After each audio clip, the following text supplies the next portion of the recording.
Alô, amigos e amigas, esse é o programa Contra a Corrente, aqui no canal 12, a TV Cidade Livre, estamos fazendo ao vivo e vamos debater hoje um tema que é praticamente obrigatório, o papel da mídia no golpe 64. Nós já sabemos, por trabalho de historiadores, que os meios de comunicação tiveram um papel de conclamar, estimular, encorajar, pedir, solicitar, preparar terreno, pavimentar tudo o que fosse necessário para que houvesse aquela interrupção do processo democrático e de transformações que era o governo João Goulart, um governo muito progressista, um governo nacionalista, democrático, popular. E, no entanto, nós vemos a contradição de que esses mesmos meios hoje estão aí digamos, fazer o discurso supostamente da democracia, quando foram patrocinadores do golpe, né? Estiveram associados à iniciativa do golpe militar, cívico-militar de 1964. Ou seja, daí se podem tirar muitas lições, e é isso que nós queremos fazer aqui, e para tanto nós convidamos dois especialistas nessa questão de mídia. Primeiro quero lhes apresentar o professor Vinícius Arthur de Lima, que é um dos principais pensadores hoje no campo da comunicação democrática, inclusive com muitos trabalhos publicados, vários livros publicados, professor universitário que foi, agora aposentado, mas continua associado às instituições universitárias e é articulista da Carta Maior, do Observatório da Imprensa, entre outros. Temos também a participação do jornalista Leite Filho. Leite Filho é da Fundação Leonel Brizola, escritor de 2 livros fundamentais que devem ser leitura obrigatória para conhecer fenômenos políticos do Brasil e da América Latina. Um deles sobre Leonel Brizola, Eu Caudillo, que é uma biografia, um perfil biográfico de Leonel Brizola, e o outro, Quem Tem Medo de Hugo Chávez, que é um livro que explica mais do que a personalidade de Hugo Chávez, os fenômenos de transformação que estão ocorrendo em vários países da América Latina e que adotaram, com apoio popular, medidas de transformações. Quem Tem Medo de Hugo Chávez. Muito obrigado a ambos por terem aceito o nosso convite. Obrigado a você. Eu gostaria então de começar aqui perguntando ao professor Vinícius. O senhor tem participado aí de muitos debates, um recentemente na Bahia, inclusive, sobre o golpe 64, a questão midiática e tal. Qual é a primeira sensação assim, que vem à tona, 50 anos depois, do que foi a mídia naquele momento, ajudando ou não, até onde foi uma situação política do golpe militar? Olha, eu vou te dar uma resposta, e espero que o telespectador me compreenda, é muito pessoal. A memória mais viva que eu tenho do papel da mídia no golpe de 64 e imediatamente depois dele, foi uma campanha que a gente não ouve mais falar dela, que chamava Ouro para o Bem do Brasil. Foi uma campanha liderada pelos Diários Associados, naquela época o grande conglomerado de mídia brasileiro. O seu vice-presidente do condomínio dos Diários Associados era o ex-deputado, o ex-senador João Calmon, que foi o articulador da resistência dentro do Congresso Nacional aos 52 vetos que o presidente João Goulart interpôs ao projeto aprovado de Código Brasileiro de Telecomunicações em 1962.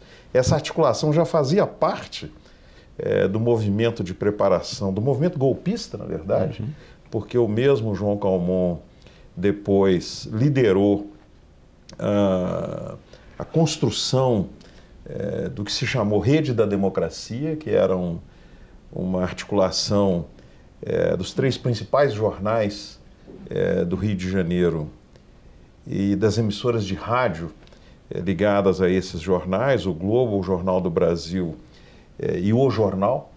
Essa rede, ela criou o vocabulário na opinião pública que tentava legitimar o golpe, inclusive reivindicando para si a representação da opinião pública. Pois bem, os Diários Associados, em junho de 1964, lideraram uma campanha que chamava De Ouro para o Bem do Brasil. Havia postos em que as pessoas doavam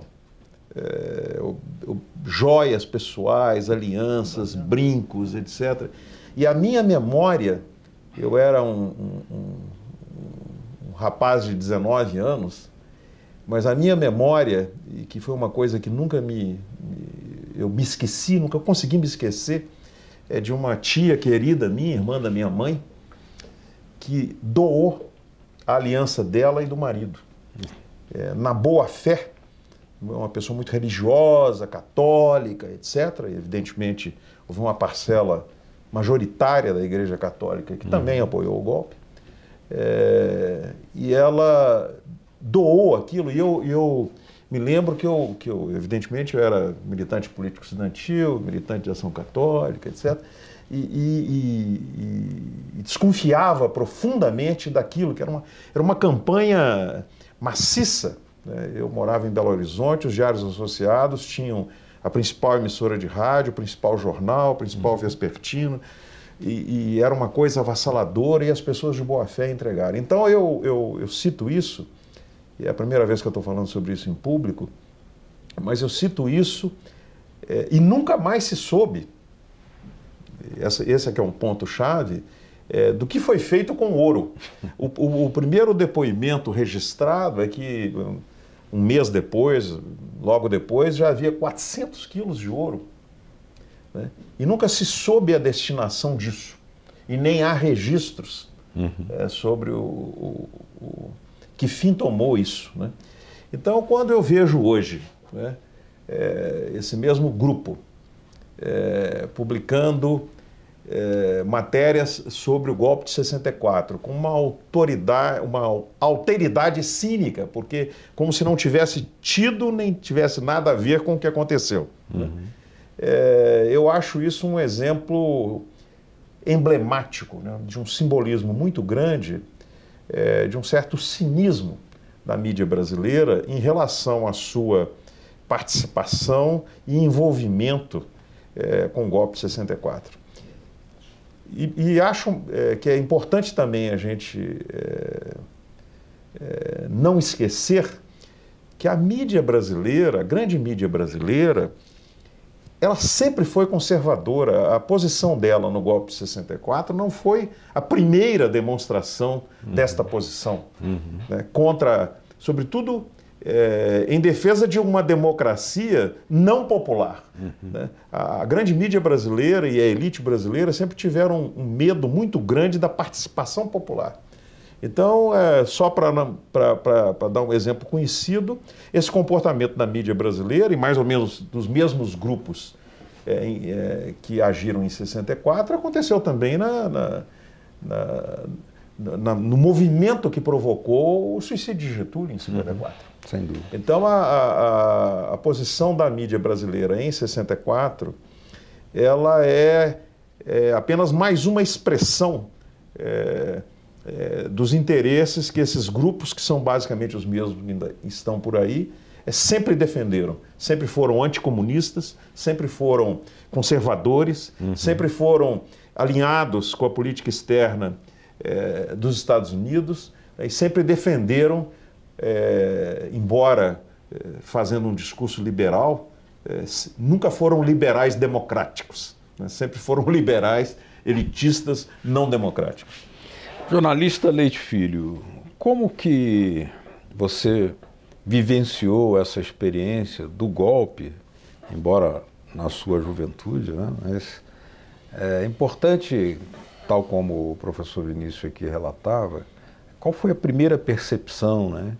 Como é que era a notícia do golpe e como você viu esse golpe ser construído, você que já estava ligado à prática do jornalismo lá no Ceará? Pois é, você sabe que eu tinha 17 anos, o professor Vinícius tinha 19, quer dizer, ele estava bem próximo. Você era bem mais jovem. Eu fiz 19 em maio, na verdade. Bom, eu ia fazer 17, então... Cada um já baixou. No dia 31 de março, né, que é 1º de abril. Bom, mas aí eu trabalhava em rádio, lembro, né? Eu era noticiarista lá, a gente fazia o noticiário e depois lia, né, na Rádio Tupinambá, lá de Sobral. Sobral, Ceará, onde eu nasci e vivi até os 18 anos de idade. Bom, só que todo o noticiário que a gente tinha, né, todas as fontes, que a gente chamava aquilo de fonte, que não era, na verdade não era fonte, era direcionamentos, né, eram as rádios do Rio e de São Paulo, a Voz da América, a BBC de Londres, né? Você pode imaginar o que pode ser isso, né? E aquilo fazia a sua cabeça. Tinha a Rádio Mairinque Veiga, que era do Brizola, né? Mas já estava praticamente fechada naquela época e tinha dificuldade de chegar lá em Sobral, sabe? A gente era muito difícil você sintonizar a Rádio Mairinque Veiga, onde falava o Brizola, falavam os líderes nacionalistas, e era uma espécie de uma rede de rádio que também fazia uma alternância, né, digamos assim, onde o ouvinte poderia ter a oportunidade de se informar melhor. Mas isso não chegava lá. Resultado. Então a minha cabeça foi toda formada, né, para entender o golpe como o grande exemplo de democracia, né, que o João Goulart era um governo que estava se dissolvendo pela incompetência, pela ambiguidade dele, né, e que o Brasil precisava de ordem, aquela coisa toda. Era essa a minha impressão, né, que ficou naquela época, né? Só depois, né, com o tempo, é que eu fui tratar de me informar, né, sobretudo nessa minha atividade de jornal, que eu sempre procurei, né, a pesquisa, né, o outro lado da informação e não apenas aquele lado, né, que vem direto na sua cabeça, né?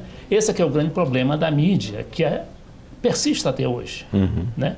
E que eu acho que continua, né? E deve se desenvolver ainda mais, a não ser que haja aquilo que o Lula sempre prega, que é a reação pela internet. Ô, professor Vinícius, nós temos, citou um episódio importante aí, que é a resistência dos magnatas da mídia àquela proposta de código de telecomunicações, né? Que foi uma proposta apresentada pelo governo João Goulart ao Congresso. E da resistência, o que se sabe é que a resistência feita pelos grandes empresários, aquele código, surgiram os tais vetos, você mencionou aí, na verdade também nasceu praticamente aí a Abert. Isso tem uma simbologia muito grande, porque prova está aí na história que a Abert nasce já opondo-se a uma modificação que era uma modernização democrática do setor de mídia. O que isso nos traz como reflexão importante para as tarefas durante a ditadura e também para as tarefas de hoje? Veja só, Beto, eu tenho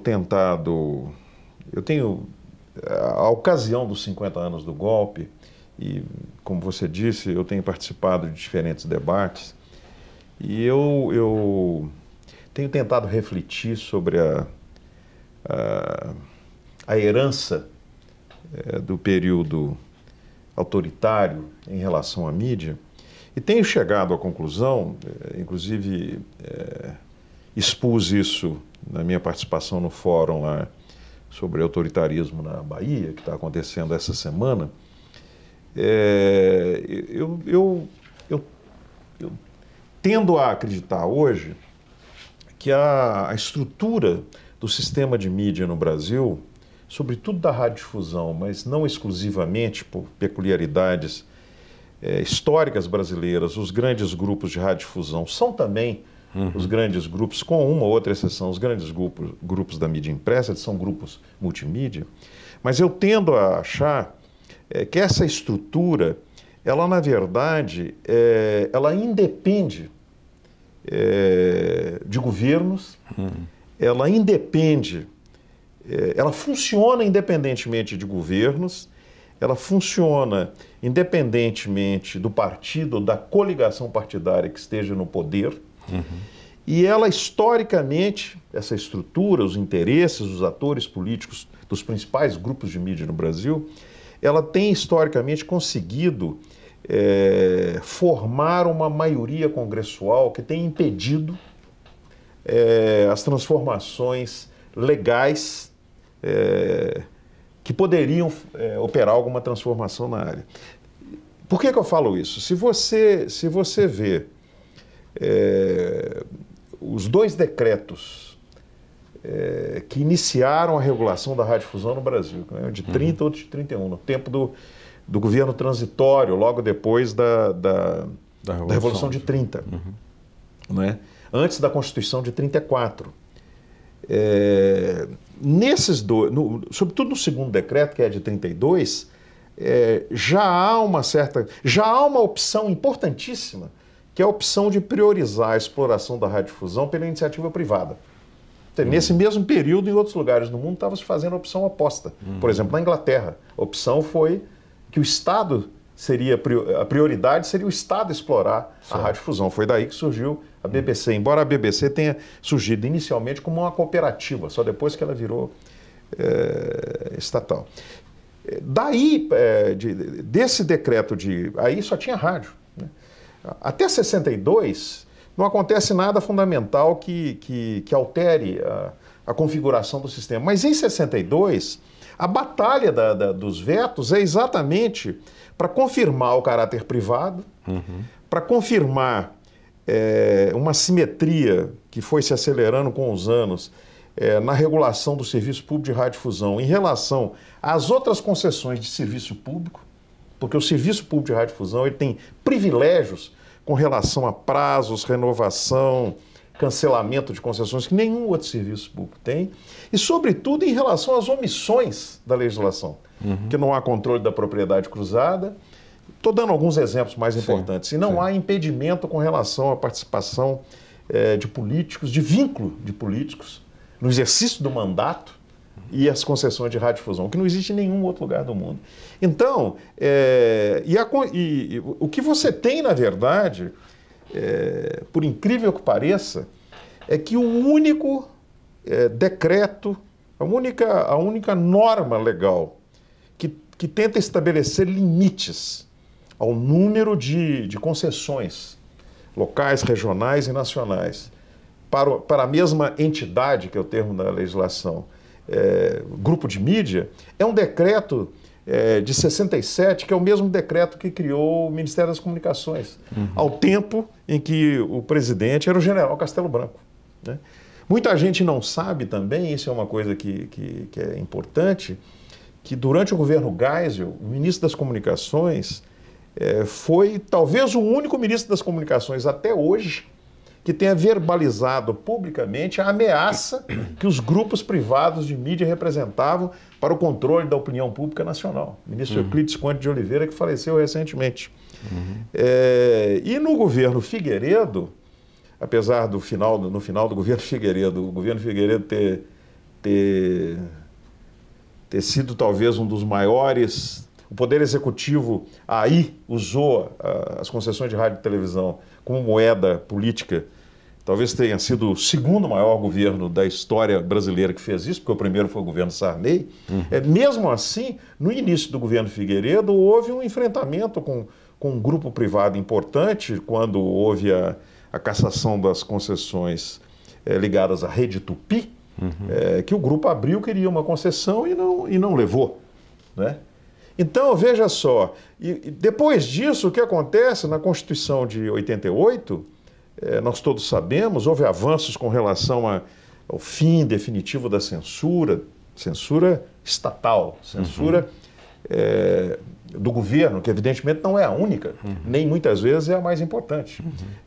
Mas a Constituição de 88, ela levou para dentro do capítulo da comunicação os privilégios históricos dos radiodifusores. O prazo das concessões, 10 e 15 anos, rádio e televisão, a exigência de 2/5 de quórum para a não renovação de uma concessão em voto nominal, que é impossível, porque é 200 não sei quantos congressistas votando contra um meio de comunicação, e exigência de decisão judicial para o cancelamento antes da data de renovação de uma concessão. Então, na verdade, apesar do período autoritário ter sido o período onde a configuração maior dos grupos que ainda são os grupos mais importantes de mídia no Brasil se deu, eu tenho a impressão de que é importante pensar numa perspectiva histórica, porque, na verdade, até mesmo o governo ditatorial se sentiu num determinado momento, pelo menos pela figura do seu ministro das Comunicações, obrigado a chamar a atenção para o poder desmesurado desses grupos que esses grupos privados estavam conquistando. E isso foi possível por uma consolidação de uma estrutura de sistema que talvez tenha no Código Brasileiro de Telecomunicações, cujos vetos do presidente Goulart foram derrubados na articulação que fez nascer a ABERT, o seu momento chave. Né? E que até hoje nós não conseguimos superar.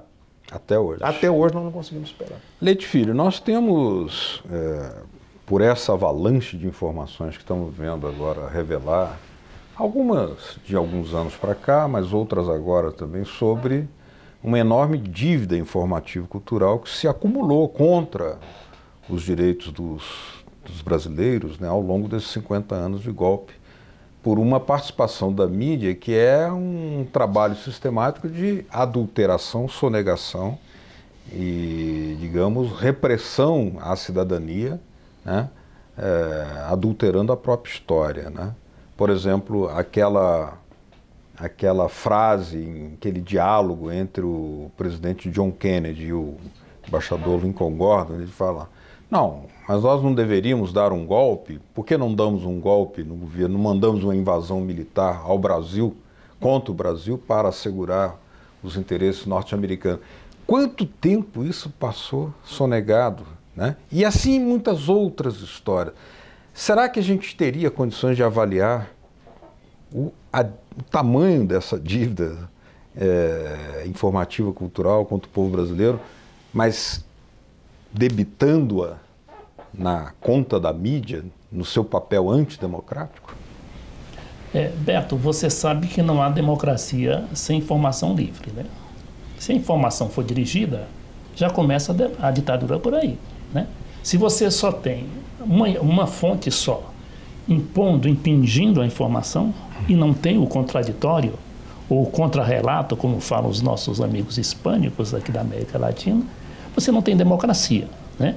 Onde é que está a democracia aí? Se a sua cabeça, os seus neurônios são todos trabalhados para você apoiar, se mobilizar e defender o sistema econômico que defende essa ditadura mediática, que no fundo são as grandes empresas, os grandes bancos, né?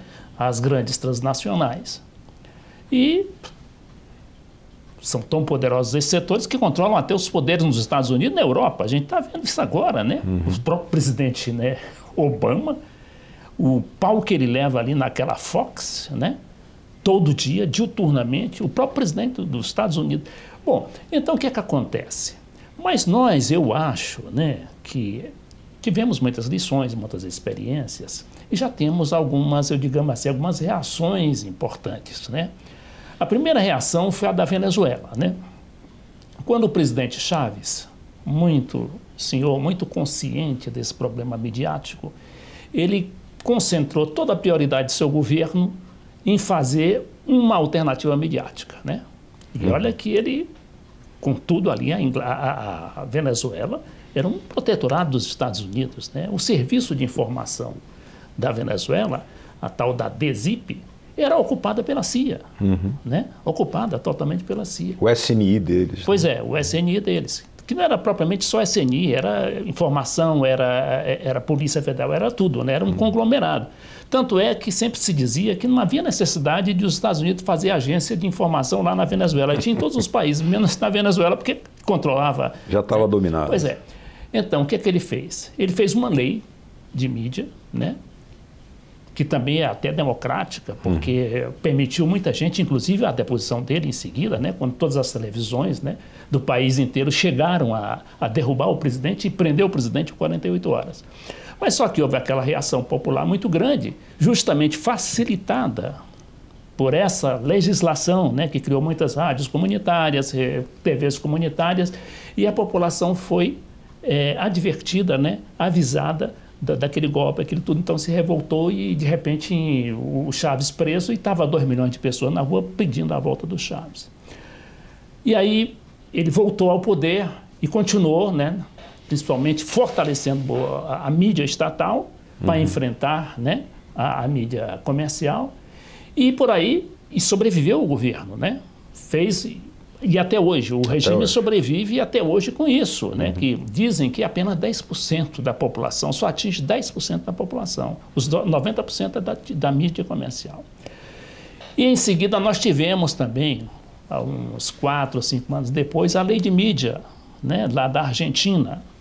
Ora, a lei de mídia, ela passou 4 anos para ser reconhecida pelo Supremo Tribunal Federal. E só agora está valendo, né, na sua plenitude, digamos assim. Mas aí também já a Cristina Kirchner, a presidente, e seu antecessor e marido, o Néstor Kirchner, né, eles se prepararam também o ambiente para isso, né?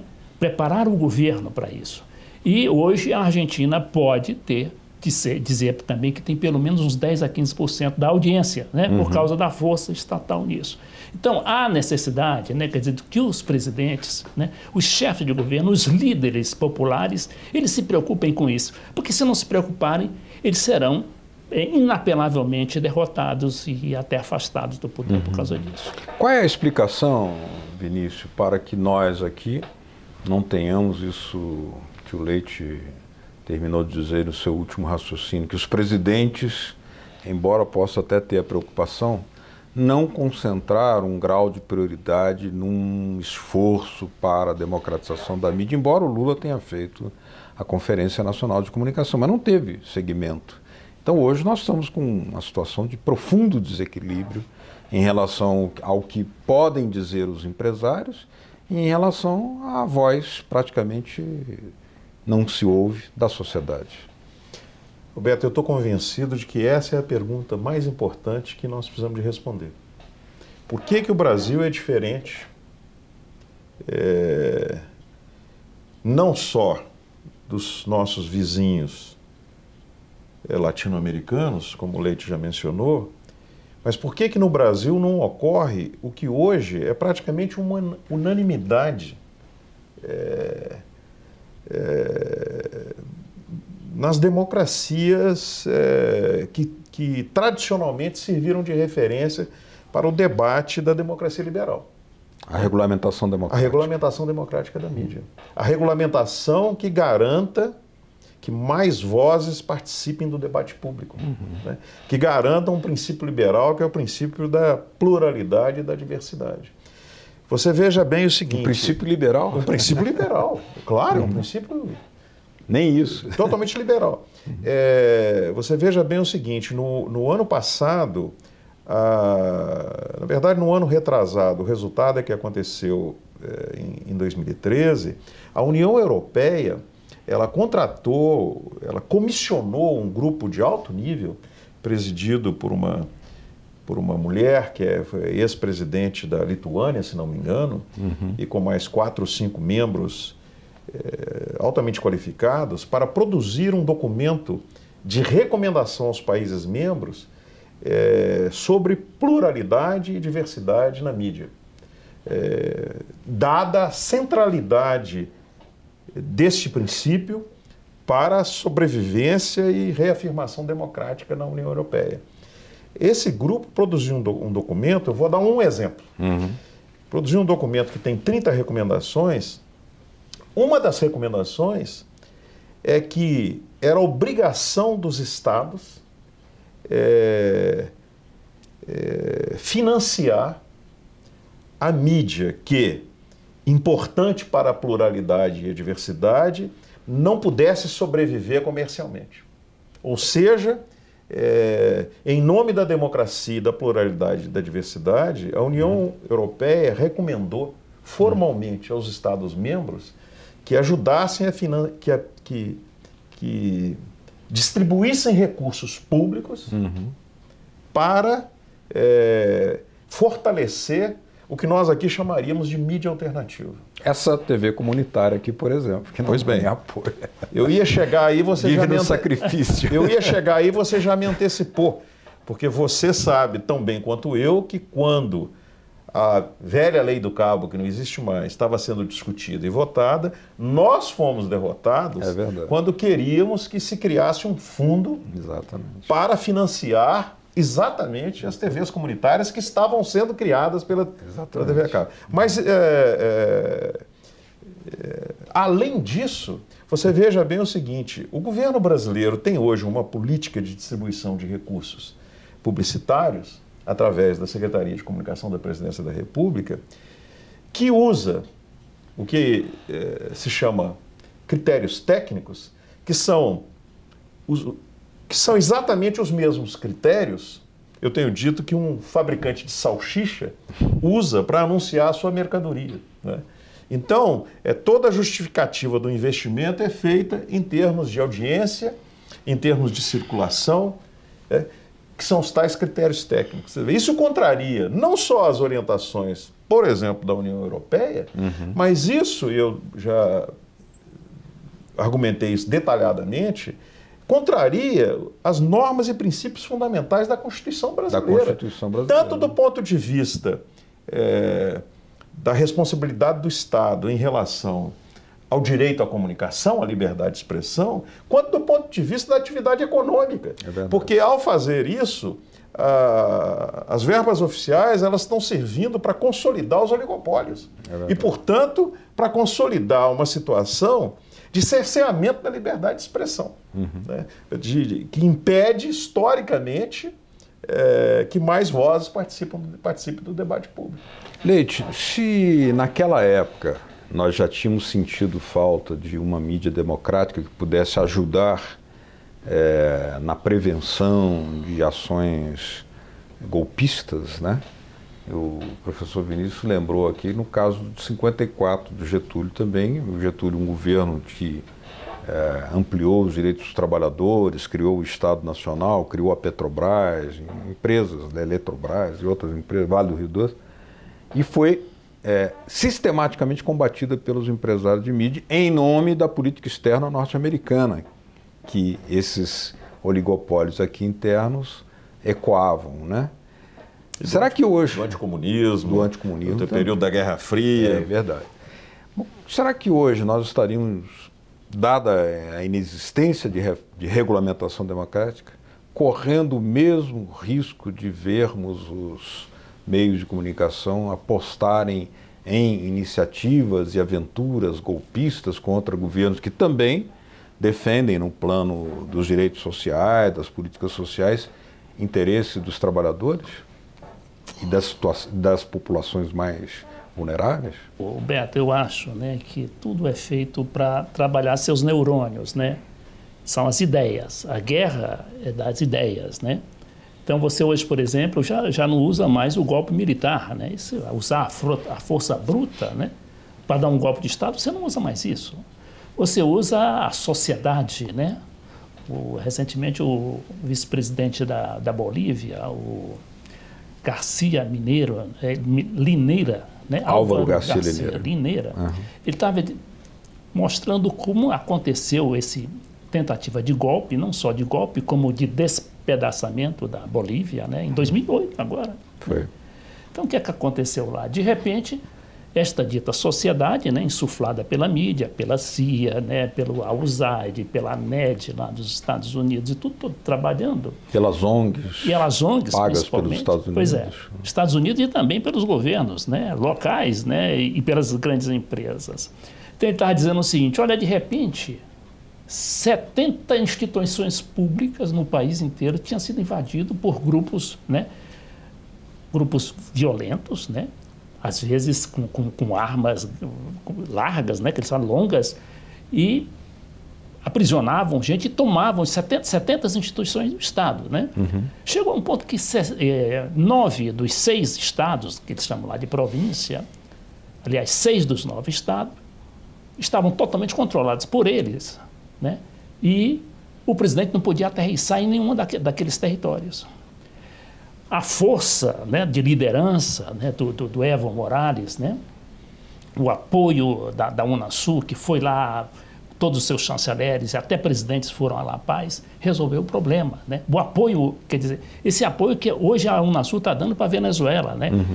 Que está também quase que engolfada, né, num processo de guerra civil, que felizmente também está sendo superado pelo presidente Maduro, que essa própria mídia internacional, que isso não é só nacional, é internacional, é planetário, né, vai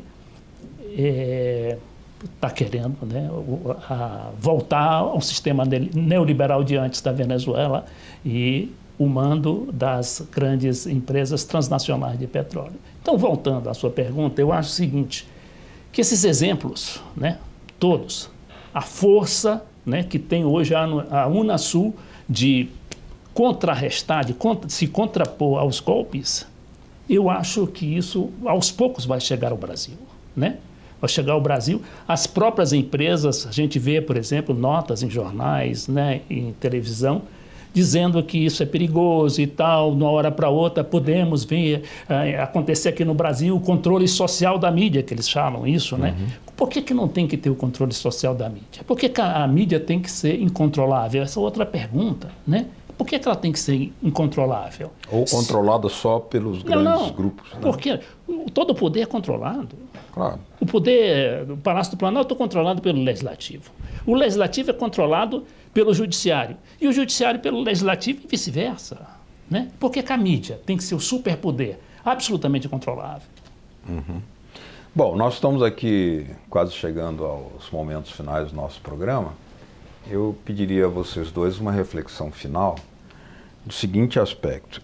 Nós temos visto insinuações aqui e acolá na mídia, um discurso sistematicamente de que o governo teria fracassado, né? Então, quer dizer, vem uma agência que dá notas ao desempenho político, como essa estrangeira que rebaixou a nota do Brasil. Moody's, né? Isso é imediatamente ecoado em cascata, numa caudalosa cachoeira de informações, como se o governo tivesse fracassado, quando a economista célebre Maria da Conceição Tavares lembra muito bem, contestando essa coisa, dizendo assim, as pessoas não comem PIB, as pessoas comem a comida, e aqui no Brasil está comendo comida.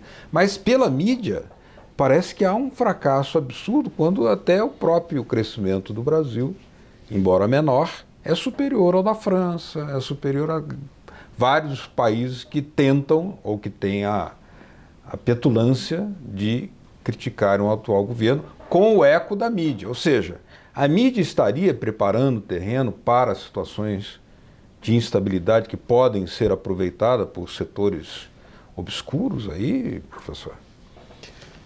O Saul Leblon, que é colunista da Carta Maior, disse que a grande mídia brasileira é a porta-voz das agências de risco internacionais. Elas não precisam de contratar nenhuma empresa de relações públicas, porque os porta-vozes já estão estabelecidos. Veja só, há algum tempo atrás, eu escrevi um artigo, um pequeno artigo, falando que o Vale de Lágrimas era aqui. É uma brincadeira séria que eu fiz com uma oração que na minha época de infância eu aprendi em casa e que falava que a vida na Terra era um vale de lágrimas, que era só desgraça, que nós éramos os desterrados, filhos de Eva, etc, etc. Olha, o vale de lágrimas, se você, um morador aqui do Distrito Federal, como nós somos, se informar exclusivamente através dos noticiários locais das principais redes de televisão, você vai achar que o Vale de Lágrimas é aqui. Porque não acontece absolutamente nada positivo na visão desse jornalismo que é praticado aqui. Eu não tenho nenhuma dúvida que não tenho qualquer dúvida sobre isso, que há um esforço deliberado, uma pauta deliberada, talvez que esteja a ser exacerbado neste ano, que é um ano eleitoral, de passar uma imagem disso que eu estou chamando de Vale de Lágrimas, quer dizer, porque é absolutamente insuportável ver um noticiário desse, porque além da pauta ser somente uma pauta negativa, né, ainda existem os comentários. E as notícias são editorializadas do ponto de vista do enquadramento negativo, quer dizer. Agora, o que acontece é o seguinte, a nível local, a realidade é muito mais forte do que qualquer notícia, né? Então, apesar dos inúmeros problemas que existem, sobretudo de mobilidade urbana, né, recente aqui no Distrito Federal, para chegar nós sabemos disso, né, nesse horário para chegar aqui, eu acho que a realidade em algum momento falará mais alto do que a pauta de Vale de Lágrimas do jornalismo que está sendo praticado. Agora, não acredito que haja clima para a defesa de soluções como aquela de 64. Mas acho que o Leite tem total razão. O que há, e isso é uma coisa também que tem me interessado muito, a grande mídia, apesar da potência, da importância, das alterações que estão sendo provocadas pela internet, pelos blogs, pelos sites, pelos portais, mesmo com todas as dificuldades de existência que eles têm, eu acho que a grande mídia tem uma capacidade que a gente não consegue avaliar muito bem, que é a capacidade de criar um vocabulário, uma linguagem, dentro da qual as coisas passam a ser vistas. Eu tenho a impressão que o julgamento da P470 é um exemplo a ser estudado nesse sentido. Criou-se um vocabulário, uma linguagem dentro da qual isso passou a ser pensado. No entanto, quando você pergunta às pessoas o significado das palavras que estão sendo usadas, elas mesmas não sabem te responder, não é? Então, talvez hoje a ameaça seja muito mais sutil, né? Que é uma ameaça de construção de um vocabulário, de uma linguagem que acaba criando situações imprevisíveis, né? Imprevisíveis. Embora eu ainda, nesse sentido, ainda acho que apesar de todo o poder dos grupos de mídia e do poder que a mídia ainda, da centralidade que a mídia ocupa, né, na sociedade que nós vivemos, hoje nós temos muito mais possibilidades do que havia em 64 para criar o tal discurso que o Leite mencionou, contra-hegemônico e, como dizem os nossos irmãos, como é que é? Contrafactuais. Contra-relato. Contra-relato, né? Para criar um contra-relato. Bom, Leite Filho, nós temos uma situação de fato, assim, 12 anos, 13 anos já do governo PT, né? Nós não vimos ainda, digamos, mudanças reais nesse plano de mídia, assim, substanciais, né? No Brasil. Há uma dificuldade evidente de democratização, de regulamentação pura e simples, né? Chegando ao ponto de que a regulamentação foi até hostilizada pelo próprio ministro das Comunicações, ou seja, ao contrário do que o ministro Euclides Quanto de Oliveira ele fez um alerta do perigo dos oligopólios, quando o ministro das Comunicações do PT chegou a ridicularizar ou até hostilizar a ideia da regulamentação como se fosse censura, né?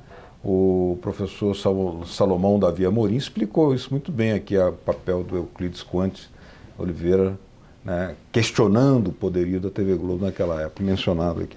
Mas nós então vamos para um ano eleitoral sem ter mudado, o risco está posto e a situação é problemática, né? É um perigo.